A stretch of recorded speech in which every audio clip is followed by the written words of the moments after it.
A paz do Senhor, aqui são os pastores José Arthur e Patrícia, estamos aqui com a Maria, do Ceará, Aline de Londrina e Fabiana, Rio de Janeiro.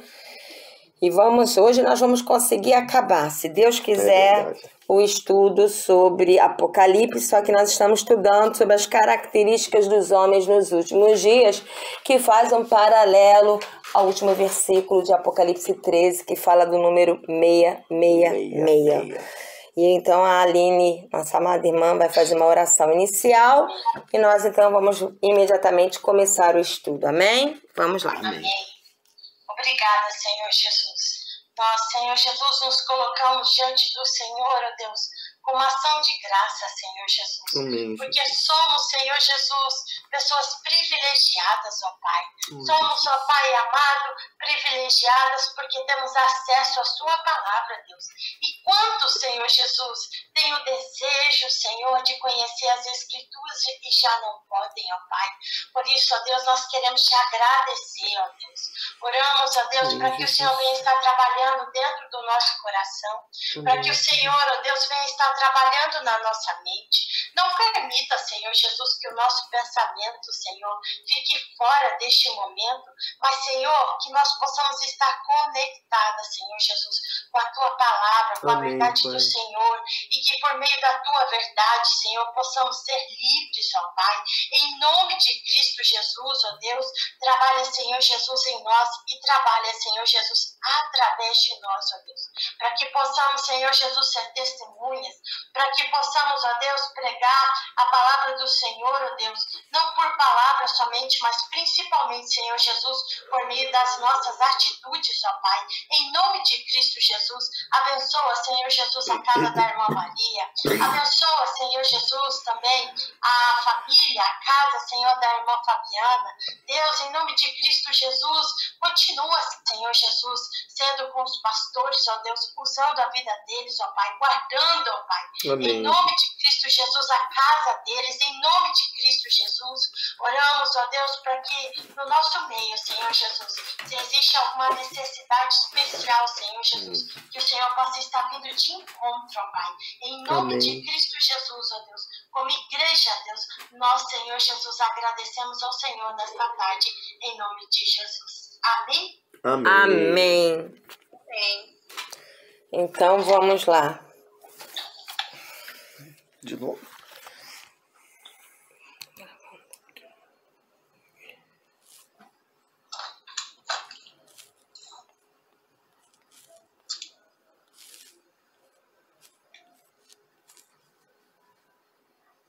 Amém.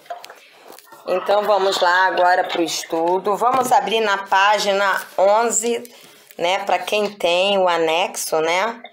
Eu acho que a Maria ainda não tem, mas a Aline tem. Não sei se a Fabiana tem. Eu acho que eu mandei também. Então vamos estudar sobre... faltam 3 características, se não me engano, exatamente. 3 características para terminar o último grupo de 6 características no último número 6, né? Do número 666. Então, nós já estudamos todos os anteriores e hoje vamos estudar sobre os homens nos últimos dias, eles serão precipitados. Segundo a Nova Almeida atualizada, a tradução Nova Almeida atualizada, precipitados significa atrevidos. Segundo a tradução King James, inconsequentes. Segundo a Bíblia judaica, obstinados.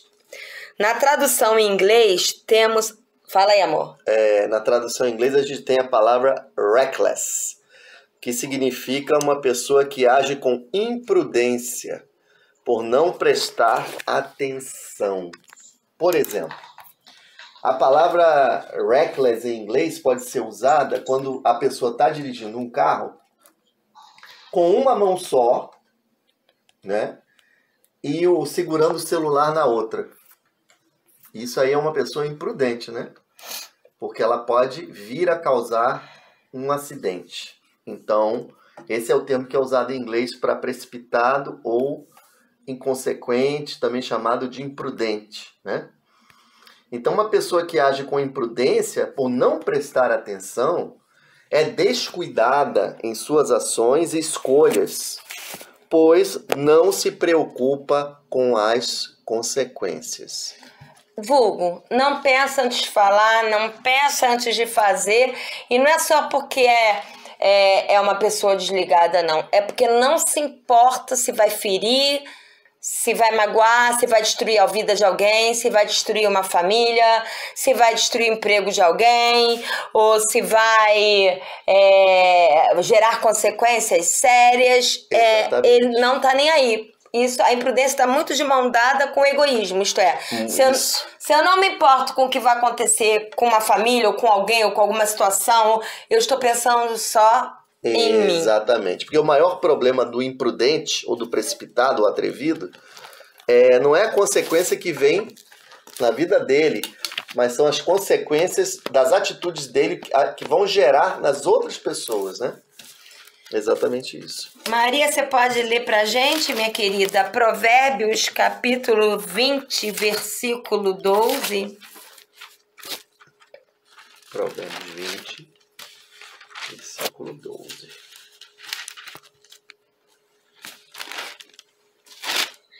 Capítulo 12. Não, 20, versículo 12. Perdão. Nada, amada. Os ouvidos que ouvem e os olhos que veem foram feitos pelo Senhor. Só isso.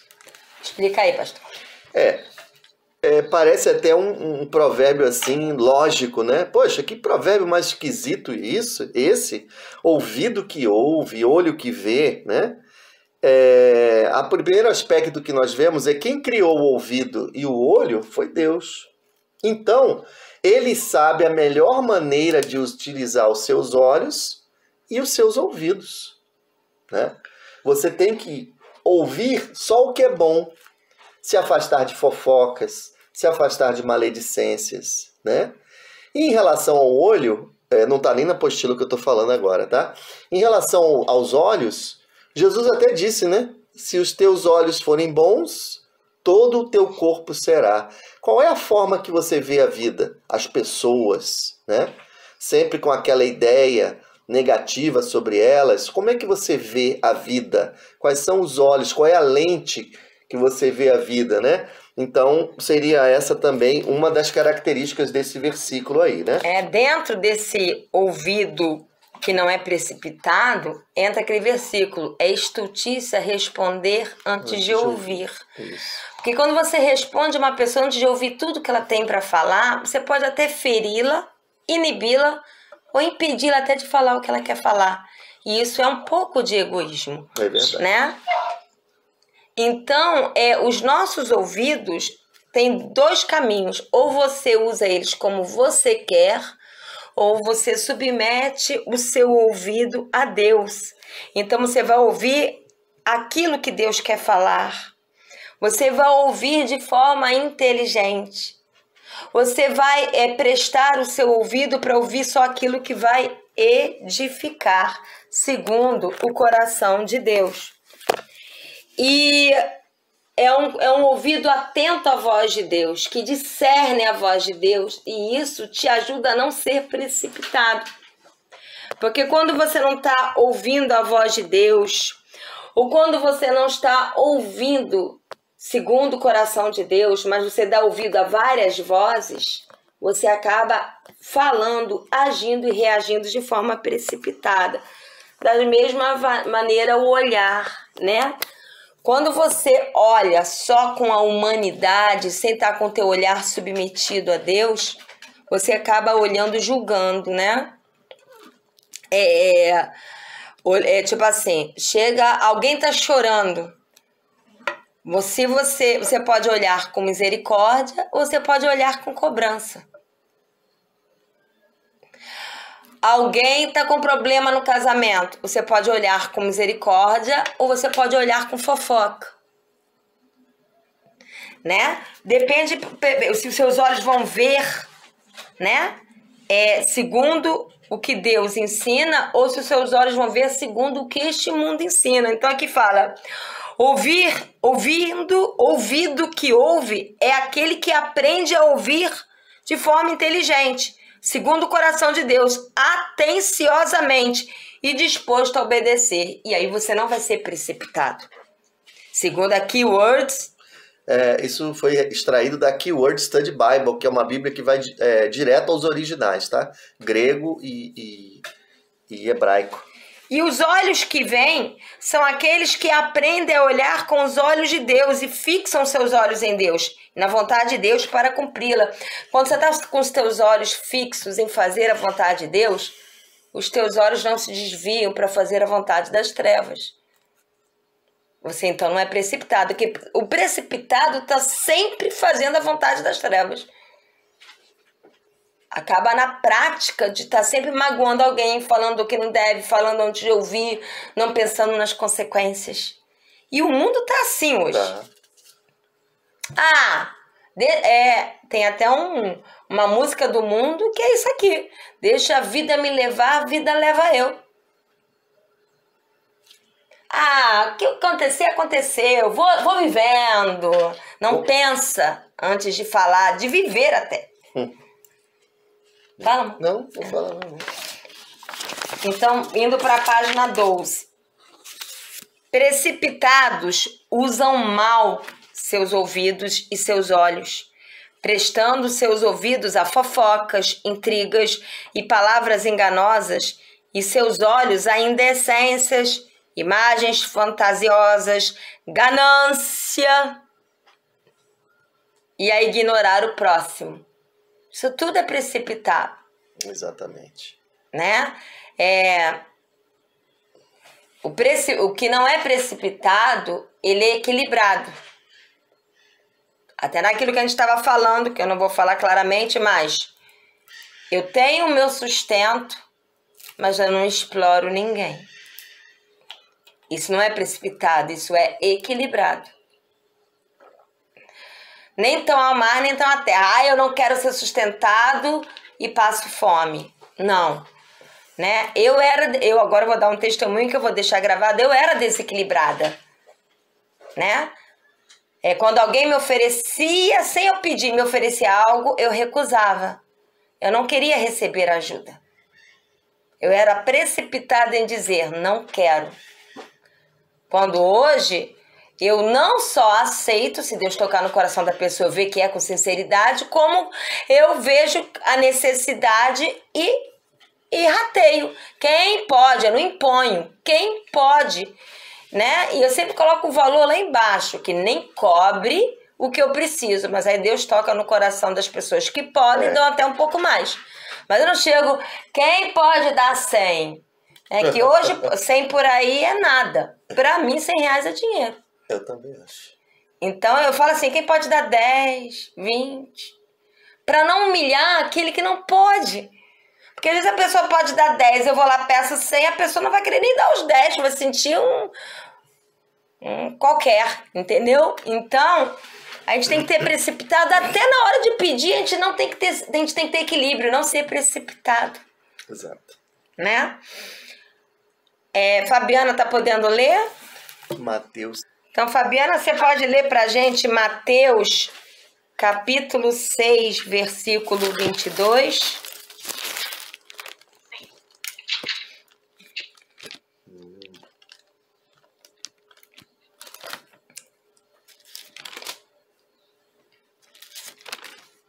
Mateus 6, 22? Isto. Os olhos são a candeia do olhos forem bons, todo o seu corpo será cheio de luz. Leu 23 também, minha querida. Mas se os seus olhos forem maus, todo o seu corpo será cheio de trevas. Portanto, se a luz que está dentro de você são trevas, que tremendas trevas são. Sabe o que significa isso? Vamos lá. Muita coisa. Muita gente diz assim, portanto, se a luz que está dentro de você são trevas, que tremendas trevas são. Aqui tá falando, quando a pessoa é ímpia, é treva. Agora, se a pessoa se diz cristã, mas está vivendo nas trevas, aí o caso é mais grave. Porque se você diz que tem luz e são trevas profundas. Porque aquele que está em treva nunca ouviu a palavra. Mas você que já ouviu e continua e diz que crê, e diz que entregou a sua vida a Jesus, se diz cristão e ainda está andando em treva, então aí a coisa ficou ruim para você. Porque como é que você vai ter luz? Tá entendendo o que eu tô dizendo? Tipo, eu ouço, é uma pessoa que vive ouvindo a palavra, mas se recusa a vivê-la porque quer viver bem aqui, tirando vantagem de tudo e vivendo do seu jeito. E aí, que profundas trevas são. Né? E os olhos têm tudo a ver com isso, porque é aquele ditado, né? Os olhos são a janela da alma e é uma entrada. Os ouvidos são, mas os olhos também são entrada. A gente às vezes se preocupa só com o que ouve, mas o que vê também é muito importante. Porque cenas podem ficar gravadas na sua mente. Por exemplo, eu vi um filme esses dias, já tem tempo, com o pastor José Arthur e o meu filho, da época que lá no Mississippi, naquela época em que matavam os negros, né? Queimavam os negros, o racismo era cruel, matavam mesmo. 1955. Lá. E aí um rapazinho que vivia em um outro estado chamado Illinois, né? Que não era tanto assim, foi pra lá, porque tinha parentes lá. E lá ele assobiou pra uma moça branca, mas sem malícia, só assobiou elogiando ela, achando ela bonita. Aí essa moça branca foi fazer reclamação com os brancos, foram na casa onde estava esse rapazinho novinho. A história é real, né? A história é real, jovenzinho. Pegaram ele, espancaram ele até a morte, mas de uma forma cruel. E jogaram no rio, só porque ele assobiou para uma moça branca. E eu vi o filme, eu fiquei quase uma semana chocada com isso, que eu ficava o tempo todo pensando nessa cena de um jovenzinho ser espancado até a morte por nada. Me chocou. Você vê, eu dei esse exemplo, você vê como que o que a gente vê mexe com a gente. A gente pensa que não, mas mexe. Às vezes a gente tem sonhos ou pesadelos por causa de uma coisa que viu. De tão importante que é aquilo que a gente vê. É verdade. Então a gente tem que tomar muito cuidado com o que vê. O olhar, na verdade, ele tem duas vertentes aí. Esse olhar que a pastora Patrícia falou, que é o olhar físico, né? De se expor ao mundo que está te rodeando, né? E evitar as coisas ruins. Mas também tem a questão do olhar, como você vê as coisas e as pessoas. Será que o nosso olhar é de julgamento em relação às pessoas? Ou é um olhar que olha com o olhar de Deus na vida daquela pessoa? Mas eu não estou falando isso porque eu já aprendi isso. Eu não aprendi ainda, tem muito a aprender. Ele está falando isso porque ele é pastor. Não, não tem nada a ver. Mas é porque nós precisamos aprender a olhar as pessoas e as situações com o olhar de Deus também. Não é isso? Também? Isso. Então fala aqui. Ter olhos bons é um olhar consciente, sem precipitação, sem consequência, sem duplicidade. Essa duplicidade são interesses escusos, né? Ou em outro, jogar nos dois times. Você fala bem pela frente e fala mal por trás, né? É verdade. Que olha com prudência, né? Aline, você pode ler pra gente, minha amada? Provérbios 29:20. Tem visto um homem precipitado nas suas palavras? Maior esperança há para o insensato do que para ele. Nossa. Que forte. Sem comentários, né? A gente não pode ser precipitado no falar. Eu já fui muito. Agora, eu penso mais. Às vezes ainda sou. Todos nós não estamos prontos totalmente, né? Mas eu já fui tipo assim. Eu já fui daquelas, eu gosto de falar isso pra mostrar como Deus me transformou. Eu fui daquela que não levava desaforo pra casa. Falou, vai ouvir. Hoje, eu tenho um armário de coleção de desaforos. É modo de dizer, né? Não é amargura, não. É tipo assim, que eu não rebato. Porque quando é que eu aprendi a não rebater mais desaforo? Quando eu entendi que já não sou eu mais quem vive, mas Cristo vive em mim. O desaforo não é mais para mim, é para Cristo que vive em mim. Se alguém tem que fazer justiça, é Ele, não eu. Mas eu custei, mas aprendi, apanhei muito para chegar nessa tão simples conclusão, né? Porque eu vim geneticamente falando de 2 povos de sangue quente, que é italiano e espanhol. Juntou os 2, imagina. Verdadeiro vulcão, né? Vulcão, né? Eu continuo sendo expansiva, né? Eu sou expansiva para falar. O timbre da minha voz é alto, até melhorou muito, porque se você me vê pregando há 5 anos atrás, nossa, eu gritava. Nem eu me aguento ouvir me pregando há 5 anos atrás. Até algumas coisas do YouTube que eu já tirei. Porque nem eu, quando eu falei, sou eu, vou tirar. Eu nem me aguento. Hoje eu tô mais calma. Eu tava ouvindo a pregação de ontem, editando, eu falei assim, nossa, eu tô tão calma. Alguém me deu um sedativo. De tão calma. Eu tô mais calma, entendeu? Pra pregar. Antigamente, continuo dura, continuo incisiva nas coisas que falo, segundo a palavra de Deus, mas com calma. Porque eu aprendi que você pode falar coisas fortes com mansidão. Você não precisa gritar pra isso. Porque às vezes gritando a pessoa nem ouve. Incomoda. Né? Então, é lógico que cada um tem um jeito de ser, mas pode ver, não sei se vocês são assim, eu prefiro ouvir a Nayara que prega calma do que outras pessoas que e bate o pé e pula e grita. Pra mim, tem pessoas que gostam, pra mim não dá mais. Eu já saí dessa vibe, né? Então, tão precipitado no falar, né? Provérbios 14, 29, lê aí pra gente, Maria. Pastor não leu ainda aí, pastor. Vai, lê pra gente. Provérbios 14, 29, lê aí, pastor. Tá. Provérbios 14, 29, na versão King James. A pessoa que se mantém calma dá prova de grande sabedoria, mas o precipitado revela publicamente sua falta de juízo. Que o pastor leu. Aqui na nova versão internacional, fala: o homem paciente dá prova de grande entendimento, né? Ter paciência. Aqui fala que se mantém calma, né? A paciência é ter calma. Falar 10 vezes e explicar. E falar de novo. E falar de novo. E falar de novo. Você só tem que aprender a ter mais paciência aqui dentro de casa. Mas aí é tipo assim, né? Tipo, a gente faz as coisas e tem que ter paciência. Então, lemos Provérbios 14, 29. Agora vou pedir que a Maria lê Eclesiastes 5. É depois de Provérbios. Logo depois de Provérbios. Eclesiastes, capítulo 5, versículo 2 a 5.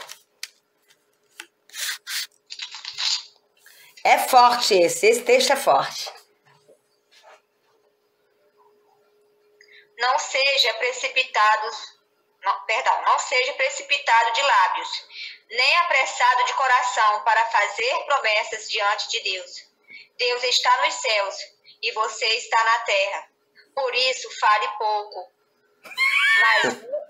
Mas muitas ocupações brotam sonho.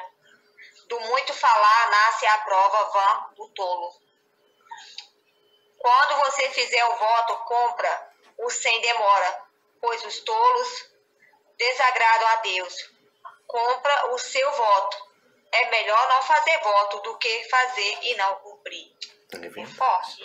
Forte, né? Se você pretende não fazer o que você está prometendo para Deus, não prometa. E se para Deus é assim, é para qualquer um. Não prometa aquilo que você sabe que não vai cumprir.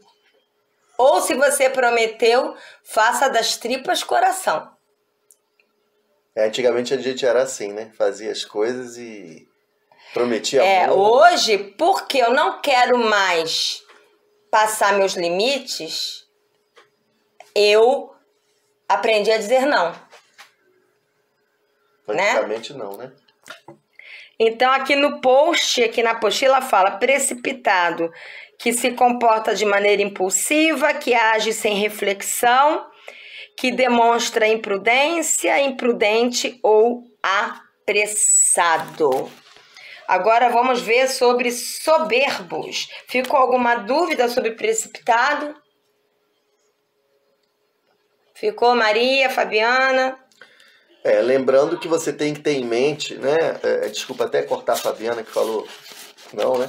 Mas assim, que precipitado tem outros significados, tá? Com as outras traduções. Então você tem que levar em conta ser atrevido, ser obstinado, né? Que são traduções também imprudentes, são traduções muito boas também, né? Porque infelizmente a palavra precipitado, ela não tem aquele peso da coisa errada, mas se você analisa nesse sentido que nós vimos aqui, você pode analisar também como uma pessoa obstinada, como uma pessoa imprudente, né? Porque a obstinada quer fazer algo sem medir consequência, exatamente isso. Ele é obstinado. Isso. Soberbos. Segundo aqui a apostila, na tradução revista e atualizada da Bíblia, né? Revista e atualizada significa enfatuados. Palavra difícil, hein? Na Bíblia Viva, inchados de orgulho. Meu Deus. E na King James, orgulhosos. Vem do original tuptó, significando alguém que faz fumaça. Faz fumaça. Orgulhoso e insolente, que é só fumaça, né? Cortina de fumaça. Eu quero aparecer, mas não é nada daquilo, né? Isso. Orgulhoso e insolente. Embriagado com orgulho, com arrogância, que eleva o coração contra o homem e contra Deus. Nossa, muito forte. Fabiana, não, agora é a Aline, né? Aline, você pode ler 1 Pedro, capítulo 5, versículo 5? Depois a Fabiana vai ler Malaquias, se ela puder. 1 Pedro 5, 5. Diz assim: rogo igualmente aos jovens, sede submissos aos que são mais velhos. Outros sim, no trato de uns com os outros. Cingivos todos de humildade, porque Deus resiste aos soberbos. Contudo, aos humildes concede a sua graça. Eu botei o versículo 5 todo, mas eu estava mais interessada nessa parte aqui. Sejam todos humildes uns aos outros, no trato uns com os outros. Porque é o oposto de tratar uns aos outros com soberba, com orgulho, né? Fazendo fumaça, se fazendo o maioral, mais que os outros. Isso. Lembrando, gente, isso às vezes a gente esquece, né? Tem sempre que relembrar. As cartas do Novo Testamento não foram escritas para pessoas não cristãs.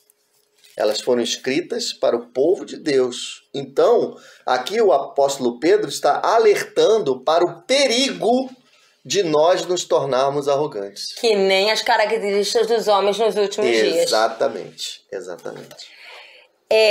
Você pode ler para a gente, Fabiana, se você puder, Malaquias 4, versículo 1.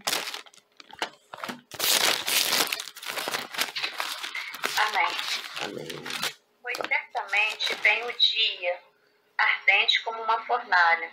Todos os arrogantes e todos os malfeitores serão como palha. Nossa. E aquele dia que está chegando ateará fogo neles, diz o Senhor dos exércitos. Não sobrará raiz ou galho algum. Lê aí, muito boa, porque a sua tá igual a minha na versão internacional, mas o pastor tá mostrando aqui que tá muito bom também na King James. Na King James. Lê aí, pastor. Eu vou ler de novo, mas na King James. Pois com toda certeza vem o dia, em fogo ardente, mais que uma fornalha. Todos os arrogantes e todos os maldosos queimarão como palha seca na fogueira, e aquele grande dia vem se aproximando depressa. Não sobrará raiz nem ramo algum. Assevera ou afirma o Senhor dos Exércitos. Ui. Caramba. Ui. Meu Deus. Sem comentários, mostrando que a soberba, o destino dos soberbos é queimar, né? É como palha no fogo. Palha porque não tem substância. Palha porque está vazio de Deus, né? Não é isso? E aqui nos posts na apostila fala: o orgulho leva a pessoa à destruição. O que é orgulho? É um conceito exagerado acerca de si mesmo E o que é soberba? É um orgulho exagerado. E agora, então, vamos terminar. Hoje nós vamos terminar até um pouco mais cedo, pelo visto, Eu né? creio que não, porque esse último tópico aí dá pano pra manga, viu? Então, vamos ver. A última característica, e hoje nós terminamos, semana que vem, se Deus quiser, já vamos começar Apocalipse 14, né? Estamos caminhando, vai dar tempo de terminar de estudar Apocalipse. Então, fala assim: mais amigos dos prazeres que amigos de Deus. Nossa. Quando considera o prazer humano mais importante do que continuar amigo de Deus e dando prazer a Ele. Foi até o que eu falei muito ontem, né?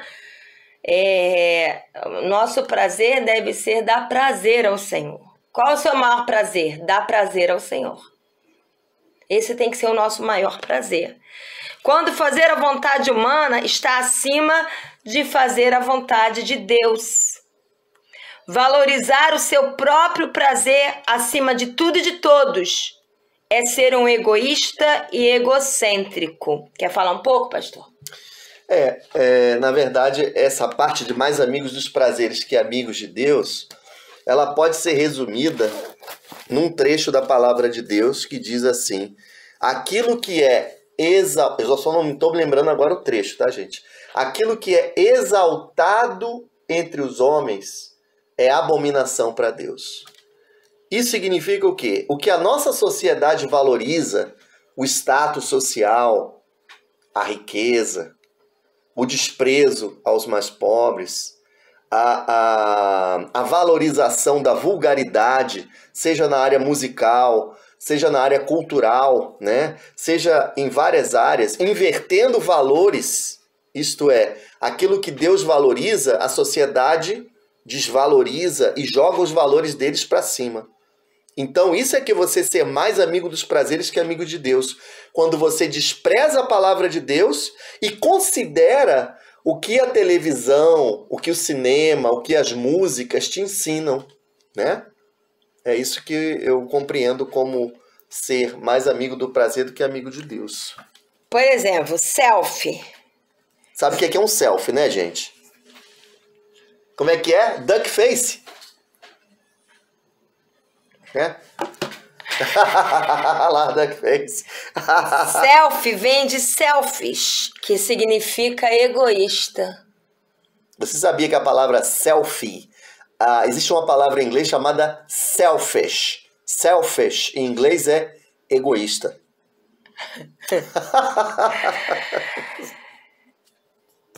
Ser amigo de Deus é obedecer a palavra de Deus. Então, quando você não obedece a palavra de Deus, você está sendo amigo dos prazeres deste mundo. E quando você obedece, você está assinando uma declaração de que você não é só filho de Deus, você é amigo de Deus, né? Então, eu vou pedir todos na linha geral. Agora, pastor, João 15, de 13 a 15, para a gente terminar. Evangelho de João, depois eu queria tecer algumas considerações, tá? João 15, de 13 a 15. Não existe maior amor do que este, de alguém dar a própria vida por causa dos seus amigos. Vós sois meus amigos se praticais o que eu vos mando. Já não vos chamo servos, porque o servo não sabe o que faz seu senhor. Mas eu vos tenho chamado amigos, pois tudo que ouvi de meu Pai, eu compartilhei convosco. Então, vocês são meus amigos se fizerem o que eu lhes ordeno. O contrário é verdadeiro. Se vocês não fazem o que eu mando, vocês não são meus amigos. É verdade. Isso então, é forte. A prática da palavra está intimamente ligada à amizade com Deus. A Bíblia fala que Abraão era amigo de Deus, né? Ele fazia o que Deus mandava. E assim, nós temos aí qual é o padrão que nós vamos usar para saber se somos mais amigos dos prazeres do que amigos de Deus. Se eu obedeço a palavra de Deus, eu sou amigo de Deus. Se eu não obedeço, eu não sou amigo de Deus.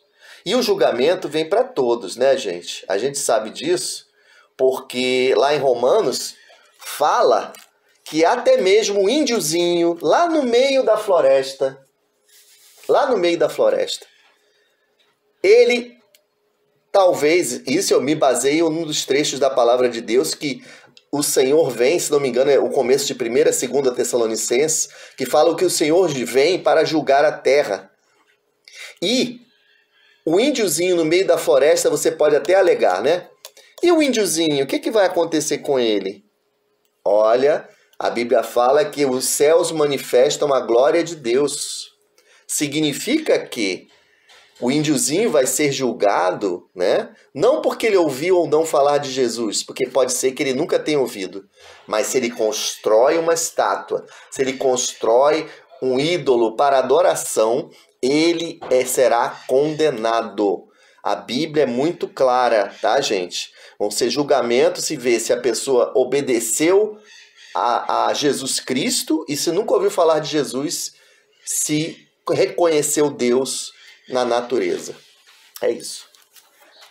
Então, aqueles que adoraram a estátua do Nabucodonosor, que também vão adorar a estátua do Anticristo.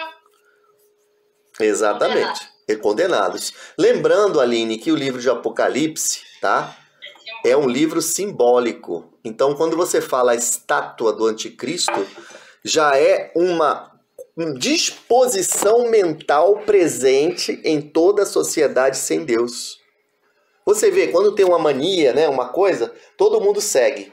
É igual o número 666. Número 66 é o quê? É um número que vai estar estampado na sua mão? De jeito nenhum. São aqueles que não obedecem a Cristo, vão obedecer automaticamente ao Anticristo. Por quê? Rejeitaram o amor de Deus e a Jesus Cristo. E até mesmo porque Anticristo não é só se opor a Cristo, é tentar substituir Cristo. Exatamente. Exatamente. Né? Amém? Então, terminamos aí, né? O 666. Né? Deixa eu só desligar. Glória a Deus, né? Pai, em nome de Cristo Jesus, nós, Senhor Jesus, intercedemos pela tua noiva, Pai. Deus, em nome de Cristo Jesus, nós colocamos, Senhor Jesus, a tua noiva na tua presença e pedimos a Deus, em nome de Cristo Jesus, vai de encontro, ó Pai. As vidas, Senhor Jesus, que por algum motivo, Senhor Jesus, se decepcionaram com o homem, Senhor Jesus. E essa decepção, Senhor, foi refletida no relacionamento contigo, ó Pai. Deus, em nome de Cristo Jesus, nós pedimos ao Senhor que o Senhor venha tratar o coração dessas pessoas, ó Deus. Amém, que o Senhor venha curar, Senhor Jesus, as feridas, Senhor, que muitos, Senhor Jesus, tiveram dentro das instituições, ó Deus, em nome de Cristo Jesus. Deus, nós oramos para que o Senhor venha trabalhar, Senhor Jesus, também. Que o Senhor venha tirar, Senhor, a mornidão, a frieza, Pai, em nome de Cristo Jesus. Deus, que o Senhor venha trazer, Senhor Jesus, uma igreja, Senhor Jesus, que esteja disposta a orar e interceder, ó Pai, em o nome do Senhor. Pedimos, ó Deus, em nome de Cristo Jesus, ó Deus, mais de Deus sobre a vida, Senhor Jesus, dos teus filhos, ó Pai. Mais de Deus, Senhor, na nossa vida, Pai. Deus, nós pedimos, Senhor Jesus, que por meio da tua palavra, Senhor, vidas possam ser libertas de conceitos do homem, de conceitos religiosos. Em nome de Cristo Jesus, que o Senhor possa nos levar a um nível de intimidade contigo, ó Deus, no qual nós ainda não vivemos, no qual, Senhor Jesus, nós ainda não experimentamos, ó Pai. Toca, Senhor Jesus, nos nossos olhos, Senhor Jesus, para que possamos, assim como foi com João, ó Deus, para que possamos, ó Deus, ter experiências da parte do Senhor, ó Pai. Deus, em nome de Cristo Jesus, nós pedimos, toca nos nossos ouvidos, ó Deus, para que possamos ouvir, Senhor, sermos sensíveis à tua voz, ao teu querer, ó Pai. Em nome de Cristo Jesus, ó Deus, eu peço, ó Deus, trazer arrependimento de pecado, ó Pai. Deus, em nome de Cristo Jesus, traz, ó Deus, a conversão de vidas, santidade. Em nome de Cristo Jesus, ó Deus, que o teu Espírito, Senhor, que habita, Senhor, nos teus corpo, nos teus filhos, Senhor, possa ir mudando, Senhor, para que nós possamos nos apresentar diante do Senhor com veste branca, ó Pai, para que possamos, ó Deus, nos apresentar diante do Senhor, ó Pai, e que possamos, Senhor Jesus, realmente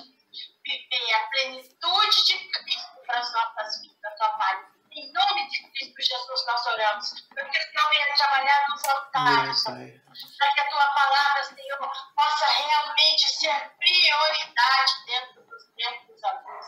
Deus, em nome de Cristo Jesus, nós pedimos ao Senhor, não permita, Deus, que a tua palavra tenha instrumento de comércio, mas que a tua palavra, Senhor Jesus, venha a ser fonte de transformação de vida, São Pai. Em nome de Sim, Senhor. nós oramos e nós te agradecemos, Pai, em nome de Jesus. Amém.